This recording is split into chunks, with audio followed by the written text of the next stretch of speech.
Hey, this is Matt from Unschooling Emily, and something I've been thinking about lately, which has been really interesting to me. I don't know what else to call it other than sort of the crossover effect, because ultimately you can't just teach a certain subject and or just develop and do one task and have full development of your brain's capacity. So the brain works in a multitude of ways in a multitude of dimensions, and I've been doing some research and seeing that, for example, and this, caught my attention in particular because Emily has some issues pronouncing words. She's really has trouble distinguishing sounds. For example, we can say message, and she will say metches every time.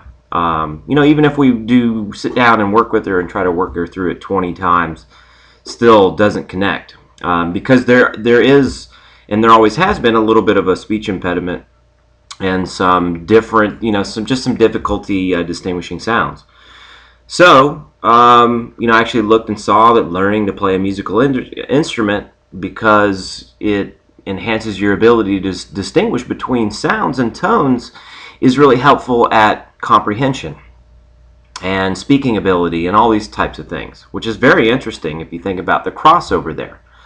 Because I think in today's scholastic environment, you really have this tunnel vision focus on testing and certain competencies, but there's not a whole lot of awareness of other ways that there's this crossover effect. Another one I was looking at is doing physical activity. Of course, you have all this neurokinetic type of things where your brain is being very active to perform various motor skills and to balance yourself and to do all kinds of different challenges. Well, being physically fit and doing things physically actually enhances the effectiveness of your brain. So I think in some sense we are interested in helping her develop reading in particular so that she can use that as the gateway to learning other things. And that's been a very specific focus of ours.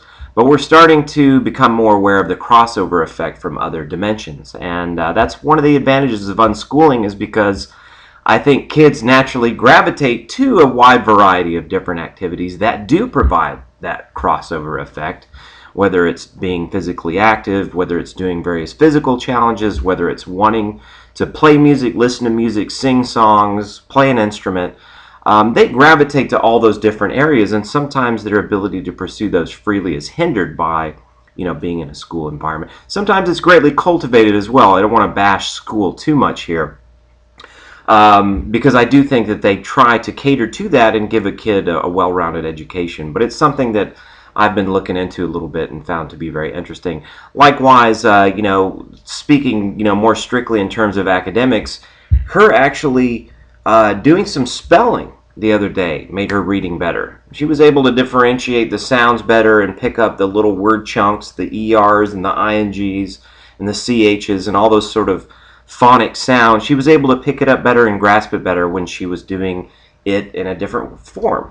So variety is important, and of course it's not as mundane. Everybody would naturally seek to have a variety of different things to keep it fresh, and we are just sort of going with the flow and seeing what happens. But anyways, that's something I thought was worthy of a video, a quick video, that crossover effect. Don't get too narrow in your focus when it comes to seeing your kids develop in certain areas, because you never know how some area that seems maybe on the surface to be totally unrelated to the skill that you're trying to cultivate may actually be what they need most to actually have the brain function to be able to succeed at greater and higher capacity. So anyway, that's it. Catch you guys later.